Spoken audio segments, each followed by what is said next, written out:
Everyone, तो कैसे हैं आप सब लोग। तो फ्रेंड्स, आज हम जा रहे हैं ब्लड ट्रांसफ्यूज करने। तो ब्लड ट्रांसफ्यूज करने से पहले हमें क्या क्या सावधानियाँ बरतनी पड़ती हैं। तो हमें ब्लड ट्रांसफ्यूज करने से पहले क्या क्या सावधानियाँ बरतनी पड़ती हैं। तो ब्लड ट्रांसफ्यूजन करने से पहले सबसे पहले हमें इसकी डेट देखनी पड़ती है, ठीक है। इसका ब्लड ग्रुप क्या है और इसका बैग नंबर क्या है, ये सारी चीज़ें मैच करनी पड़ती है। किस पेशेंट को हम एडमिनिस्टर करने जा रहे हैं वो भी हमें देखना पड़ता है। तो सही पेशेंट का नाम देखते हैं, इसके बाद हम इसको किस प्रकार से अरेंज करते हैं तो ये चीज़ देखेंगे।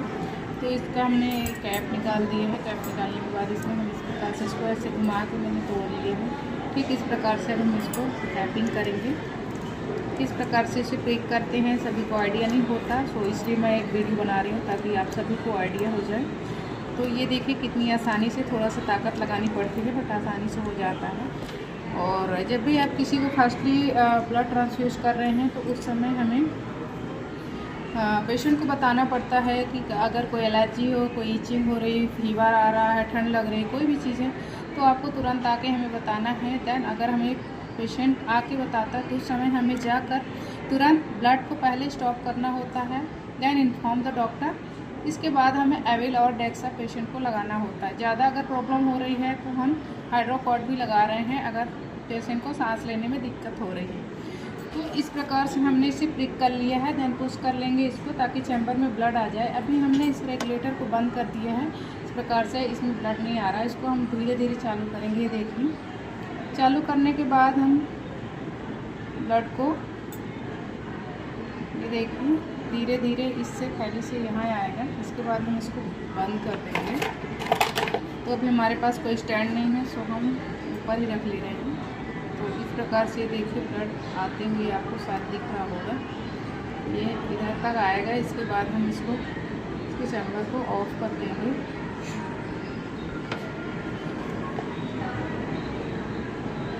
चैम्बर ठीक से फिलअप नहीं हुआ है, इसमें एयर बन रही थी। ये देखिए इस प्रकार से एयर अगर बन जाए तो हमें एयर को पास करना होता है, इसको आउट करना होता है, नहीं तो ये पेन में चली जाती है, फ्लेबोटॉमी कर देती है ना।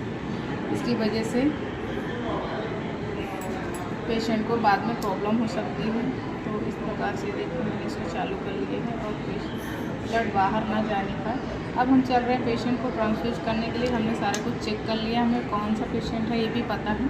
तो हम जा रहे हैं उसको ट्रांसफ्यूज करेंगे।